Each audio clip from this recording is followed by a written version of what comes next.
Why, hello! What's up, Jelly Cups? My name is Crispy Jelly, and I haven't seen you guys since last year. What's good? How's it going? And look, I know it's after Christmas, and I know it's even after New Year's, but I wanted to talk about this movie, okay? I like this movie. No, hey, don't exclude it. But I wanted to talk about this movie. Once again, I sort of missed the bus on this one, as it is. It's like a couple years old, I think. And not only that, I also missed Christmas, so I missed that bus too. At any rate, I wanted to talk about this movie, and what, in my opinion, makes it so great. As with most of my review videos, I'll start with a plot summary, and then my thoughts on the film. I will be spoiling the movie, so go watch it first. Go. I mean it. I've been on YouTube enough to know people skip these warnings and miss out on an unspoiled movie. I beg of you, don't do it. No! Did I even say the name of the movie? Today I am reviewing Klaus, which is a Christmas Santa type movie that was introduced a little while ago. Again, don't know, couple years, something like that. But one of my favorite holiday movies, and I will show you why. It is an animated film, and it is found on, I believe, Netflix. So, with that, I'm gonna get into it. The movie opens up at the Royal Postal Academy, where we meet our protagonist, Jesper. Jesper is there because his father owns the Royal Postal Academy, and sent him there to be a working member of society instead of living off his father's wealth, like he has been. Jesper, however, really doesn't want to do that. He instead purposely failed at everything, all while lazing about and eating expensive food. His father, quite understandably, doesn't want to tolerate this anymore. He summons Jesper to his office, and Jesper happily thinks he's about to be expelled, so he can go back to living a life of luxury. Instead, his father hires Jesper as a full-time postman, and sends him to a little island called Smearensburg. The deal is, Jesper has to mail 6,000 letters in a year, or he gets cut off from his father's money. This is the perfect time to mention that this movie is crammed with humor, especially sarcastic or dry humor. I love the humor used in this movie. The reason I mention this is because there was a clip I wanted to show you. Sir, I'm all for discipline, but Smearensburg, isn't that a bit excessive? That boy needs a wake-up call, Sergeant. And who knows, someday he might even thank me for it. Thank you, Dad! This is really wonderful, Father. Thank you so much. Thanks, Dad! Thank you!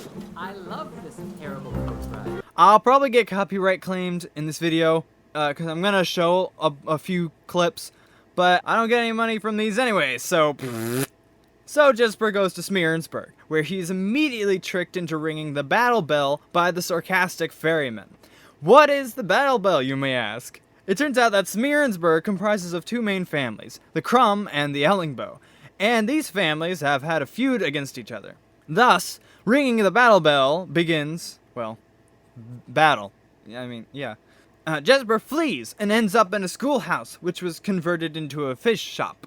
He then gets further clarification of what kind of a place Smearensburg is through a school teacher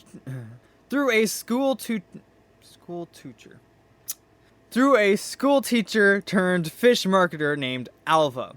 Because of the feud, trying to teach or have any bit of working society really is extremely hard, and at this point Alva is just trying to save up enough money to leave the place.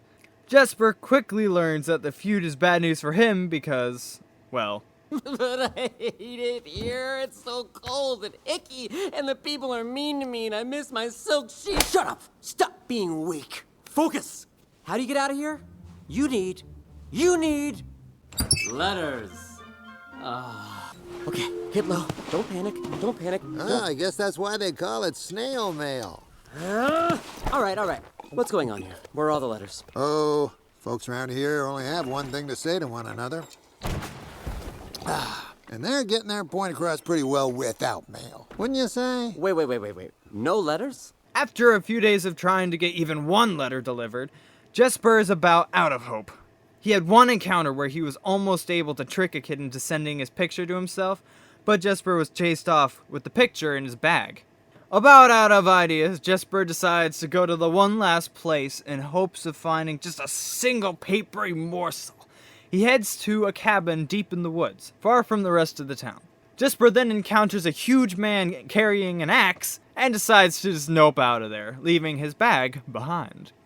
Suddenly, a magic wind blows about, scoops the picture out of the bag, and lays it at the feet of the huge man. The huge man, whose name is Klaus, catches Jesper just as he is leaving the island. Klaus forces Jesper to deliver a package, which also contains the picture, to the boy who drew the picture. The package is then shown to have had a toy in it, and the kid is then shown playing with the toy. The next day, Jesper awakens to find more kids, having heard about the toy encounter, want to send letters to get toys from Klaus. This gives Jesper an idea. He starts spreading rumors that writing to Klaus gives you a toy. Jesper then goes back to Klaus to ask for his help and more toys, saying he wants to spread joy to the children. Eventually, Klaus agrees, because the magical wind shows up again. I just wanted to pause for a minute, or no, half a minute, to say that this movie has fantastic music and visuals. I have a segment for that later in the video, but for now, back to the plot. So, the kid who first got the toy was caught playing with a rival's kid, a kid from the other family of the feud. And so the leaders of the two families deduce that Jesper and Klaus could be up to something. Jesper and Klaus continue delivering toys, but one day a little foreign girl shows up wanting a toy. But being unable to write or speak English, Jesper just sends her off, saying you have to be able to send a letter. On top of that, Jesper finds that quite a few kids can't write, so he sends them to the teacher turned fish marketer, Alva. She smells something fishy afoot. Ha! See what I did there? Fish. So she confronts Jesper, saying she just doesn't want to teach anymore and just wants to get off the wretched island. As Jesper and Klaus continue to deliver gifts, rumors start to spread about Klaus being a huge man with a big white beard who delivers gifts on a sleigh pulled by flying reindeer. Honestly, throughout the movie, I really just forget that it's a Santa movie, because I'm so enwrapped in the story and the humor. It does such a good job at keeping me engaged. It's good stuff. You should watch it before having watched this. I know that you guys are spoiling yourselves out there. I know this is the first time you've encountered this movie, some of you. Probably not many, but some of you. I'm watching you. So the children who want to learn how to write keep returning to Alva, so she finally teaches them how to write their names, hoping that they'd go away. But she sees the excitement and yearning to learn from the other kids, and she decides to buy the pens and paper in order to continue teaching them, using the money from her own savings that she would have used to escape the island. Over to Jesper, he throws the concept of the naughty and nice list into the mix. The kids, hearing this, start to do chores and improve the town. And this behavior is slowly followed by the adults. And I gotta say, it's a really heartwarming scene. My eyes were definitely less dry, I will say that. It's such a beautiful visual scene of these kids working together and the parents following suit and making the town a better place. However, the two goofball leaders of the Crumb and Ellingbow families found it a lot less heartwarming, and they try to off Jesper and Klaus. Luckily, their attempts fail. Look out!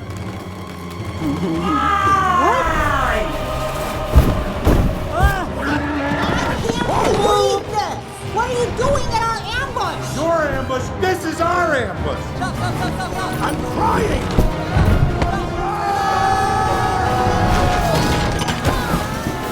Klaus and Jesper were loading up for the next gift delivery, when Jesper notices that the storeroom of Klaus's toys they had been giving is starting to run out. Jesper brings this up to Klaus, who says that they'll be done with deliveries soon.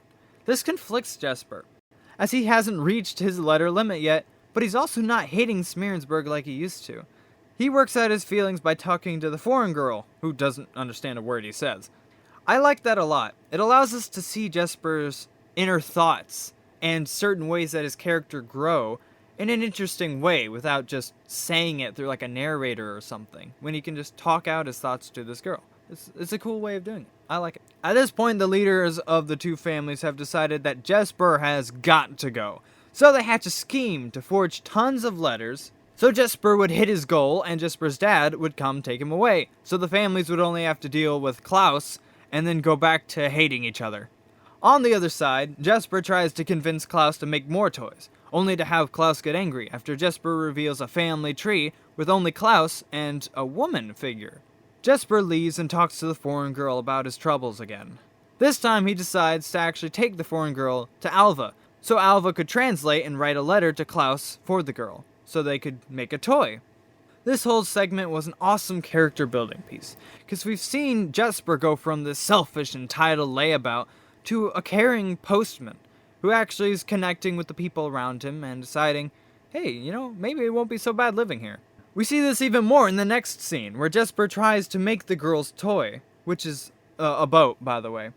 He tries to make it on his own, because Klaus didn't want to make toys anymore. We see Klaus come in and help Jesper, and together they deliver the toy, and then they hide to see how she likes it. The scene where the girl gets her toy is so wholesome, it makes my snake legs happy.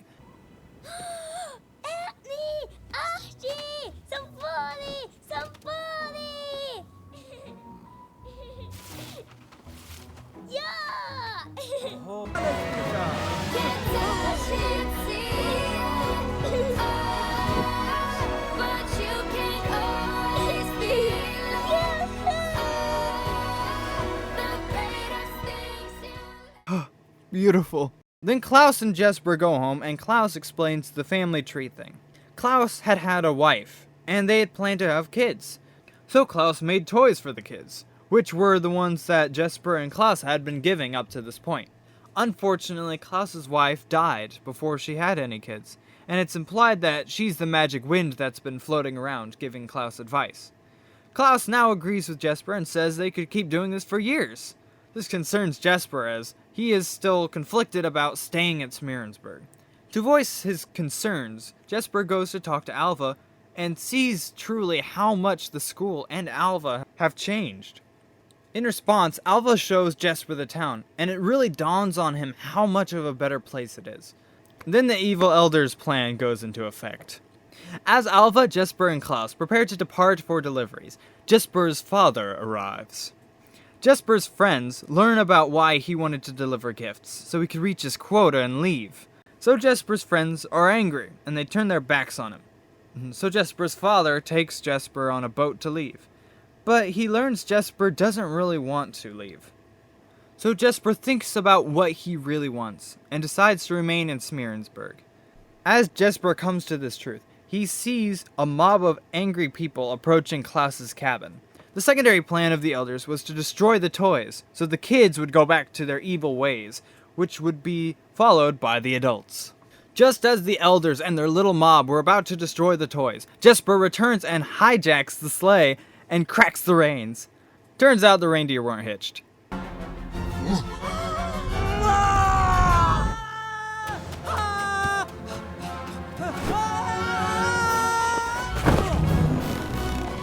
Jesper! The postman! Ha! Eat our snow! They're not attached. Why aren't they attached? I thought they were attached. I would never, in a million years, have done what I just did if I didn't think these were attached. After them! Jesper and Klaus are chased all the way to a cliffside, where, most unfortunately, the toys end up getting pushed in by one of the elders. Hi, this is editor Crispy Jelly, and I just wanted to say that the scene where all the toys get pushed off is freaking awesome. After I was watching the footage and the actual movie to collect for this video, it really just clicked about how dramatic of a scene that is. The music cuts out, the tones are dark and gray, and it kind of dawns on everybody in the scene when the cliff is nearing and they all have to stop themselves from dying. It's no longer the game that it used to be. It's a great scene. I'm going to show you guys.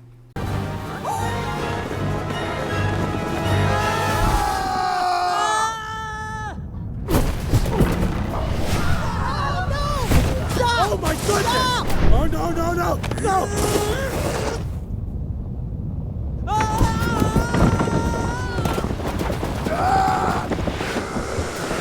With their mission complete, the elders and their mob depart, leaving a dejected Jesper. Klaus was less dejected. You know why? The toys are fake, suckers! Turns out, Klaus and Alva knew about the plan to destroy the toys and had a decoy bag. It wasn't all for nothing though, as Klaus and Alva saw what Jesper was willing to do to help them, and they forgive him. The movie draws to a close with an epilogue scene, showing that Jesper and Alva were married, and that the toy delivery operation had expanded. Then it shows Klaus dying, or something, by walking into the magical wind. And the movie ends with Jesper saying that once a year he gets to see his friend, implying that Klaus turned into Santa Claus, who appears once a year and delivers toys and yeah, whatnot. Good stuff. Great movie. So that was my little plot review of Klaus, and I loved this movie. There were so many good things about this film to talk about, and I can't even get to half of them. You have to watch the movie to truly grasp what was good about it. For starters, let's talk about the animation. Oh, the animation. Mwah. Oh, good stuff. The stylized animation of Klaus is on point. The shading and lighting just sets off the tone for the emotional scenes, and the animation itself is engaging and fun to watch. The music is equally superb, with good instrumentals and subtle tones in the delicate scenes. Both the visuals and soundtrack were awesome, and I really enjoyed just watching this movie. And then we have the story. I'll start with the characters. Throughout this movie, almost every character changes. Jesper goes from entitled layabout to loving husband and father, and he's got friends and a job that he enjoys on an island which he never thought he was going to stay at. Klaus goes from a recluse to a toy maker for children everywhere to enjoy. Alva goes from a rough and gritty fish marketer to a caring teacher and loving wife. We get to watch as each character grows and changes throughout the film, and it doesn't feel rushed or forced. As I said earlier, there's also a lot of humor in this movie. I loved the ferryman in particular. He unrelentingly unleashes quips against Jesper every chance he gets. Is the weather always like this? We're having a bit of a heat wave. And that must be the express mail. Is this a bad time? I can see you're pretty swamped. Don't you have a job or something? Why, sure I do. I'm here to pick up all the outgoing mail. So, where is it? Now, you're going to have to help me with the heavier bags. Bad back, don't you know? Man, I hate you. I know. Well, now, finally leaving, aren't we? Anchors away, Captain. We're sailing off at once. Well, that's a first. I beg your pardon. Never saw a postman looking more miserable leaving than on the day they came in. Oh well, best leave it alone. I say, I'm sure it's nothing that could fester and eventually become a source of resentment and regret. When it comes to the story itself, it's not an unheard of format. It's a redemption story with a dash of Santa and a healthy helping of comedy, all wrapped up in delicious bacon. It's a simple story, but they executed it spectacularly. I only have one critique of the film, and it's more of a nitpick than anything, and that's the ambiguous magical ending. It's just a lack of explanation for all the magical fairy stuff, and it didn't change my enjoyment of the film. It does leave room for theories, though. Anyway, guys, that's all I got. Happy New Year. I hope you enjoyed this video, and tell me what you think about Klaus in the comments. I really enjoyed this movie, and I know I was late to the Christmas thing, but I don't care about timing. So, I will be doing more movie reviews. I'll also be doing more gaming content.